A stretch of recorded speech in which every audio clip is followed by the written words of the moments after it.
Good morning, good afternoon, good evening, folks. Michael Zuber, one rental at a time. It is Tuesday, and you know what that means? That means we talk to the man, the myth, the legend, the real estate entrepreneur, Omar. How you doing, buddy? Good. What's happening, guys? What's up, Michael? Hey, man, how you doing? So, hey, we were both a part of an event. Thank you, Ty and Adrian, for inviting us last week. I want to hear about your talk, right? You really have the pleasure of talking about being a real estate entrepreneur, the ability to start and then grow and build and buy and hold and all of these amazing things. What were kind of the takeaways from you, and what did you leave the audience with? Because let's be frank, lots of people that watch my channel want to be a real estate entrepreneur. So what'd you cover? Wow. Well, I covered exactly that. Like your pathway to owning a rental, your pathway to understanding the game. Mm-hmm. So I'm going to be talking to, which I talked to, a lot of the people there were realtors. Okay. Yeah. A lot of them had their licenses. Like pretty much 80% of them had licenses. Okay. That's the audience that we were talking to. And what I did is I let them know how I established my career. I became a really good buyer's agent, right? When you get your license, you're motivated, you want to go sell houses. I became a good buyer's agent. Then once I mastered that avenue, what I ended up doing is, because I knew that other agents were not, reaching out to their past clients. So then as I started getting listings after being a good buyer's agent, guess what? All those buyers ended up selling their property later on. So I kept in touch with all of them. And then when the market crashed and some of the people that I helped buy houses, we short sold them. Okay. And then when I got an REO account, this was the best thing that ever happened to me, is that all those houses that people were buying from me, from other agents, were bringing me offers. I kept in touch with all those buyers. Nice. Okay. All those buyers that bought my REOs, because I know the market's going to come back. So I kept farming and farming and farming. Next thing you know, market started going up 2012, 13, and 14. Guess what happened? They all contacted me because I stayed in touch with them. So became a good buyer's agent, a great listing agent. And then I started seeing the ability to flip houses, at $10,000, $15,000 increments, not 100K like everybody talks about and flaunts on IG, but it was 10, 15K to flip a house, 20K. You remember those days? I do. And what happened was that someone showed me exactly what to do without them really knowing it. And I shared that experience about one client that I was helping him make 30, 40K. And I was only making 5-6 grand. So I didn't see that. So then I was like, you know what? I'm going to beat that and not give him any more deals. So that's what led me into flipping property. But I didn't do that until I had a good foundation of regular income coming in, meaning regular residential resale business, buyers and sellers. I talked a lot about that because everybody wants to be an investor. Everybody wants to own some doors. Okay. I want a 5-plex. I want a 4-plex. You know what? I want a 10-plex. You don't even have money that comes in just in case those people don't pay you.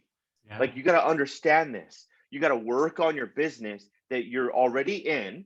Okay. Like, you didn't quit your job while you're buying these houses, Michael. No. If anything, you doubled down on what you were good at. Okay. Yep. You took that money, and the time that you weren't working, you were focusing on your wealth.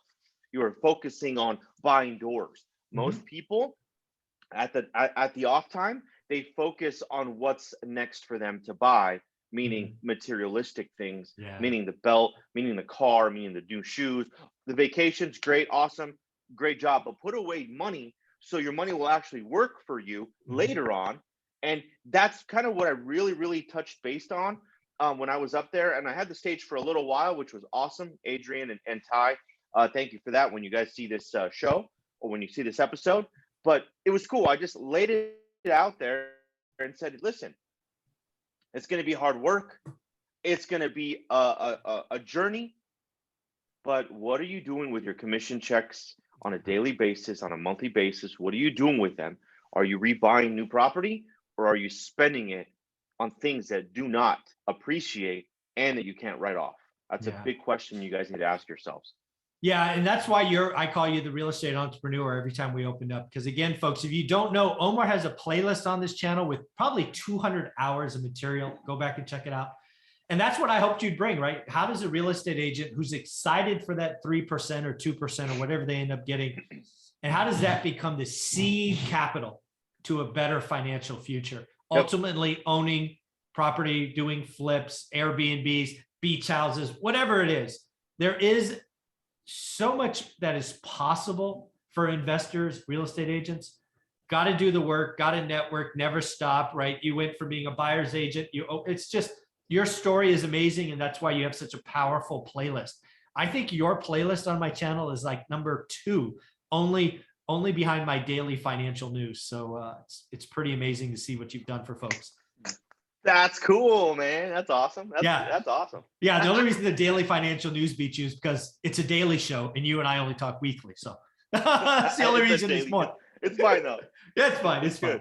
Yeah. But again, just think about what you're talking about. Right? You were in a room full of 80 aspiring Omars, essentially, right? Everybody that was watching you talk is like, I want to be that guy. They got their license, they're new, maybe not even done a deal. You showed them all the pieces. I hope they left your conversation exhausted, because what you went through is amazing, but it also shows them, most of them got to step up. What you and I do is not easy.